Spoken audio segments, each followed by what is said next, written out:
Laker fan, like somebody I know sitting across from me who got here very early this morning, I guess because he couldn't sleep after what he witnessed last night. Is that what happened? No comment, Skip. No comment from Keshawn Johnson. But it is time to skip the BS, LeBron.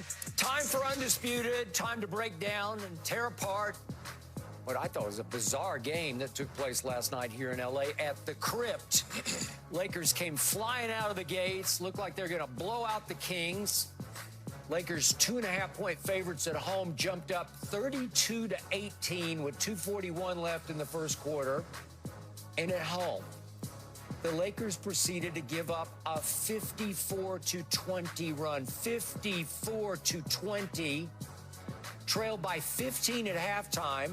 Trailed by 22 in the third quarter before coasting to a 10-point win. The Kings did. Keshawn, you being a lifelong Laker fan that you are, please explain what you think happened. Let's start at the top. Let's start and say what it is. Anthony Davis didn't show up to play, but they're big and Sabonis did. You know, that's where you start at.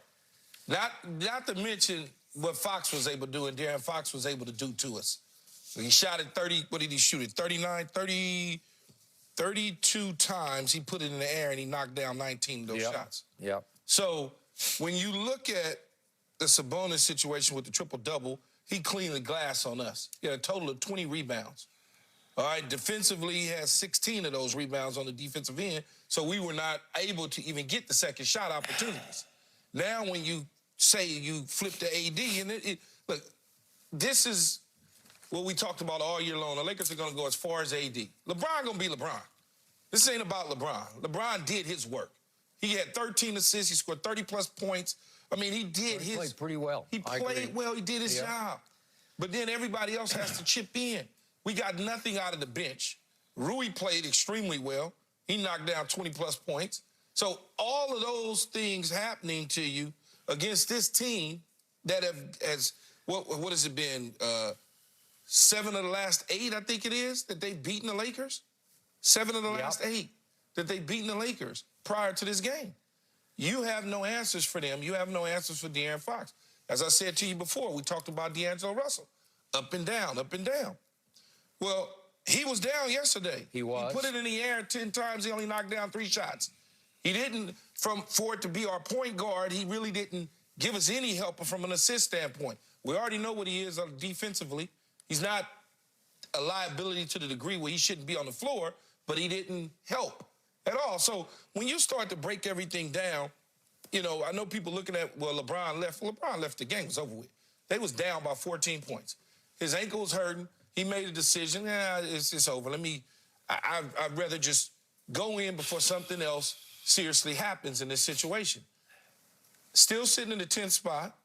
Got a nice stretch coming up.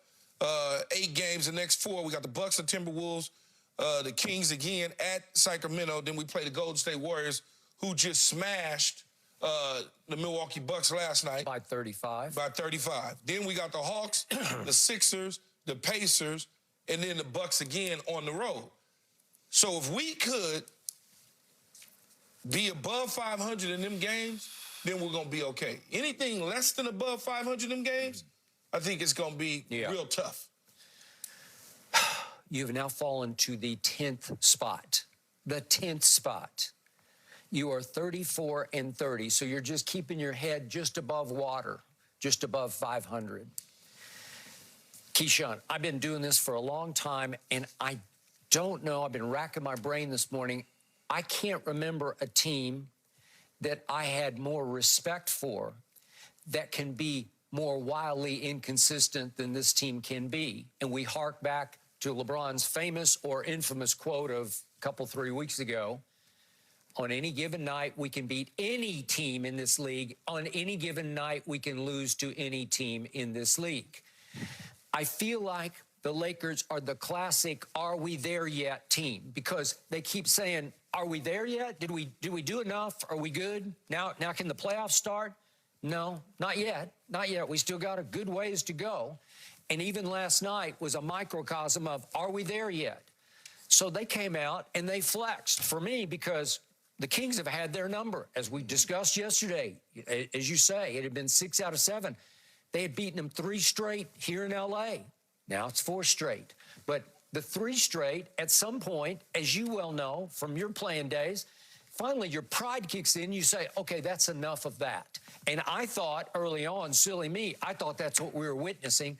I thought LeBron and company just said, okay, that's enough of this. 32-18 late in the first quarter. And it was a tour de force of Laker basketball where everything was clicking the way we've seen it click against good teams before, such as the Thunder.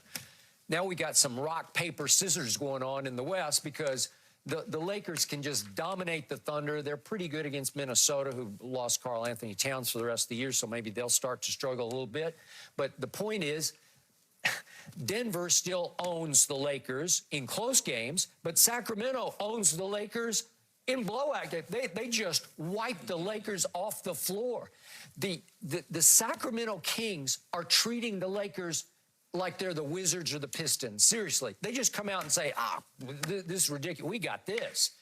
And to your point, AD was, he came out with some energy, some fire, but this team is the classic fire and fall back, fire and fall back. So at 32-18, they're all having a good time. They're yucking it up. They're having little yucks on the bench. And then all of a sudden, Sacramento says, really? Well, watch this. And I want to make one quick point. I said yesterday, sitting right here, Austin Reeves has been at least playing his tail off on the defensive end. Is he great on it? No, he's not great, but he will give you all he's got. He did actually a quietly sensational job on De'Aaron Fox. You can laugh if you want, but go look what happened. The first 9 minutes of the game, De'Aaron Fox did not score a single point because Austin Reeves took him, as I suggested he should try to do, and shut him down until Austin got sub-4 at the 3-minute mark of the first quarter. So with 3 minutes left, Austin goes out. And in comes Christie and Prince came in. I'm not sure who took De'Aaron at that point. De'Aaron promptly scores, bang, bang, bang, 3 straight buckets. And all of a sudden, the second quarter starts. And to your point, they are off to the freaking races, man. They are going to run the Lakers out of their building. The score, as you know, in the second quarter alone was 44-20. But I'm looking at these shooting numbers. It wasn't just De'Aaron Fox, who does Malik Monk. Hey, my God, ex-Laker, you know, once upon a time, he was your guy. Yeah, he was, but even when he was our guy, he wasn't your guy. Okay, okay, that's how many times have we said that? And then Davion Mitchell, who I loved at Baylor because he plays both ways. He plays hard defense, but he has got his stroke going, so he makes, in the second quarter, he makes all 3 of his threes.